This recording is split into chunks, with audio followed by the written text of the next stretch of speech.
প্রিয় বন্ধুরা আপুরা, আসসালামু আলাইকুম। কেমন আছেন আপনারা? আশা করছি ভালো আছেন। আমিও আপনাদের দোয়ায় আল্লাহর রহমতে ভালো আছি। যাই হোক, ইফতারির ভাজাভাজি শেষ করে আমি প্রতিবেশীদের দেওয়ার জন্য প্লেট সাজিয়ে নিয়েছি।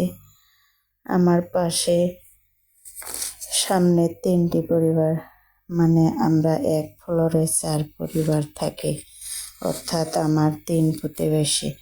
আমরা বাসার সদস্য 4 জন। আমাদের প্লেট পরে সাজাবো। আগে প্রতিবেশীদের দেওয়ার জন্য 3টি প্লেট সাজালাম। আমার বাসায় ইফতারির জন্য যা ছিল তা দিয়ে আয়োজন করেছি। নর্মালভাবেই আয়োজন। কেমন হয়েছে জানাবেন।